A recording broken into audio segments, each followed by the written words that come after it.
বন্ধুরা, good morning. Welcome back to my channel Shilpa's ব্লগে। তোমাদেরকে জানাই অনেক অনেক স্বাগত আর অনেক অনেক ভালোবাসা। আশা করছি তোমরা সবাই ভালো আছো, সুস্থ আছো। আমিও ভালো আছি, সুস্থ আছি। তো আজকে হচ্ছে মঙ্গলবার। এই ভিডিওটা এখন শ্যুট করছি, মানে এই ভিডিওটাই আজকে পোস্ট হয়ে যাবে।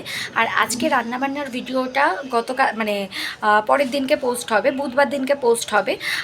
যেহেতু আজকে হচ্ছে মঙ্গলবার আর আজকে বাড়িতে হচ্ছে জয় মঙ্গলবারের পুজো করবে মা। তো সেই পুজোর ভিডিওটাই তোমাদের সাথে এখন শেয়ার করব। তো মা কীভাবে পুজো করে সেটাই তোমাদের সাথে শেয়ার করব। যদি ভিডিওটা ভালো লেগে থাকে তাহলে please like, comment and share করে দিও। আর যারা এখনও পর্যন্ত আমার চ্যানেলটা সাবস্ক্রাইব করোনি তারা ঝটপট করে চ্যানেলটাকে সাবস্ক্রাইব করে দাও, পাশে থাকা বেল আইকনটা বাজিয়ে দাও যাতে আমার দেওয়ার ভিডিও নোটিফিকেশান তোমাদের কাছে আগেই পৌঁছে যায়। তো চলো দিনটাকে আজকে এখান থেকেই শুরু করা যাক। দিন অনেকক্ষণ আগে শুরু হয়ে গেছে, রান্নাবান্না কমপ্লিট হয়ে গেছে। সেই ভিডিওটা তো বলেই দিলাম তোমরা বুধবার দিন পাবে। আর হচ্ছে এখন আজকে যেহেতু মঙ্গলবার, জয় মঙ্গলবার রয়েছে, তো মা পুজো করছে, সেই ভিডিওটা তোমাদের সাথে এখন শেয়ার করছি। তো চলো মা কীভাবে পুজোটা শেয়ার করে সেটা তোমাদের সাথে শেয়ার করতে থাকি। দেখো মা এখানে ঠাকুর ঘরে ঠাকুরগুলোকে সব সাজিয়ে নিচ্ছে ফুল দিয়ে। আর এখানে ভোলে বাবাকেও সাজিয়ে নিয়েছে নীলকণ্ঠের ফুল আর হচ্ছে বেলপাতা দিয়ে। তো মা ঠাকুরকে সাজিয়ে নিক, তারপর তোমাদের সাথে শেয়ার করছি মা পুজোটা কিভাবে করে।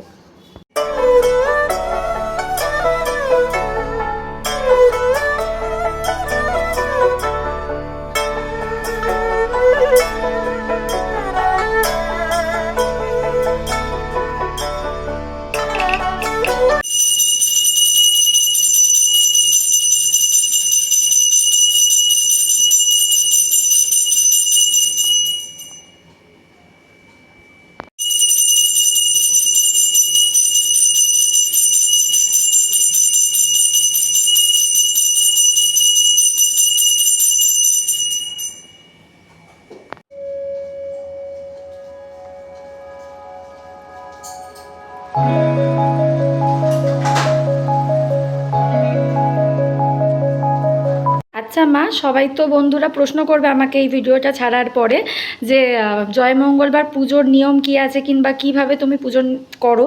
তো এই পুজোটা তুমি কেন করো সেটা একটুখানি বন্ধুদের সাথে শেয়ার করে দাও যে এই পুজোটা তুমি কেন করো। এই পুজোটা জ্যৈষ্ঠ মাসে যে কোনো মঙ্গলবার করা হয় সংসারের মঙ্গলের জন্য। আইবুড়ো মেয়েও করতে পারে, বিবাহিত মেয়েরাও করতে পারে। আর আমি করি ফার্স্ট মঙ্গলবার আর লাস্ট মঙ্গলবার, আমি দুটো করি, সবগুলো পেরে উঠি না। আর এর নিয়ম হচ্ছে সংসারের মঙ্গলের জন্য করে তো বলেই দিলাম, আর স্বামীর মঙ্গলের জন্য করে মেয়েরা, মানে বিবাহিত মেয়েরা। আর আইবুড়ো মেয়েরা নিজেদের ভালোর জন্য করে। আর এই নিয়ম হচ্ছে 17টা তুলসী পাতা, 17টা জব, মানে গমের মধ্যে যে জব থাকে সেই জব, আর 17টা আতপ চাল দিতে পারো বা ধান ভেঙে চাল বাদ করতে পারো। এই 17টা 3 রকম জিনিস নিয়ে কলা পাতার মধ্যে খিলি করে, খিলিটার মধ্যে ওই সবগুলো দিতে হবে, দিয়ে খিলি করে মা মঙ্গলচণ্ডীকে দিতে হবে। দিয়ে পুজোর পরে ওই জিনিসগুলো সবগুলোকে একটা কলা দিয়ে ভালো করে মানে মেখে, যাতে এমনভাবে গিলবে যাতে কোনো দাঁতে না লাগে, পুরো গিলে ফেলতে হবে। এইটাই হলো জয় মঙ্গলবার, মা মঙ্গলচণ্ডী। তারপরে পুজো হয়ে গেলে ব্রত কথা পড়ে পুজো শেষ। ও আচ্ছা, এবার দেখো আইবুড়ো মেয়েরাও করতে পারে, বিবাহিত মেয়েরাও করতে পারে।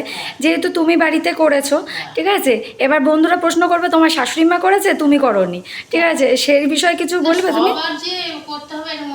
মানে সংসারে দেখো মা, তুমি যেহেতু মা, তুমি গার্জেন, তুমি করেছো, ভবিষ্যতে নিশ্চয়ই আমিও করব। হ্যাঁ, তাহলে তো তখন আমিও করতে পারবো। হ্যাঁ, তখন তুমিও করবে। না অনেকেই আছে না, বলে কি বৌমা করছে না, শাশুড়ি করছে, বৌমা এই করে ওই করে, সেটাই আমি তোমাকে জিজ্ঞাসা করলাম। তো এটাই সংসারের মঙ্গলের জন্য এই নিয়মটা করতে হয়, কিংবা এই জয় মঙ্গলবার করতে হয়। তো ঠিক আছে, অবশ্যই ব্রত কথা শুনতে হবে। ব্রত কথা শেষ হলে ওইটাকে বলে গদ, 17টা তুলসী পাতা, জব আর আতপ চাল দেওয়া, যে ওটাকে কলা দিয়ে ভালো করে মেখে যাতে একটু দাঁতে না লাগে পুরো গিলে ফেলতে হবে। আচ্ছা, তো বন্ধুরা তোমরা শুনেই নিলে যে এই পুজোর নিয়ম কি আর কেন করতে হয়। তো তোমাদের সাথে মা শেয়ার করে দিল। যদি তোমরা এর পরের বার করতে চাও তো এই নিয়মেই করতে পারো। অবশ্যই তোমরা ঠাকুরমশাইকেও জিজ্ঞাসা করে নিতে পারো যে কিভাবে কী নিয়মে করবে। তো আমি আমাদের বাড়িতে যেভাবে মা করে আমি সেটাই তোমাদের সাথে শেয়ার করলাম। তোমাদের কেমন লাগলো অবশ্যই কিন্তু কমেন্ট করে জানিও। বন্ধুরা, তোমাদের সাথে শেয়ার করে দিলাম যে পুজোর ভিডিওটা, আজকে আমাদের বাড়িতে যেভাবে পুজো হয়েছে সেই ভিডিওটা মাও মানে বলে দিল তোমাদেরকে যে কিভাবে করতে হয়। যদি তোমাদের ভালো লেগে থাকে তাহলে প্লিজ একটা লাইক, কমেন্ট অ্যান্ড শেয়ার করে দিও। আর অবশ্যই চ্যানেলটাকে সাবস্ক্রাইব করে পাশে থেকো, আর পাশে থাকা বেল আইকনটা অবশ্যই বাজিয়ে দিও যাতে আমার দেওয়ার ভিডিও নোটিফিকেশান তোমাদের কাছে আগেই পৌঁছে যায়। তো আজকে পুজোর ভিডিওটা এখানেই এড করছি। যদি তোমাদের কিছু ভালো লেগে থাকে লাইক, কমেন্ট, শেয়ার করে দিও। আর হচ্ছে কাল আবার দেখা হবে নতুন একটা ভিডিও, নতুন একটা ব্লগ নিয়ে। কালকে রান্নাবান্নার ভিডিও অবশ্যই তোমাদের সাথে শেয়ার করব। তো ততক্ষণের জন্য টাটা, শুভরাত্রি। কমেন্ট করতে ভুলো না কিন্তু।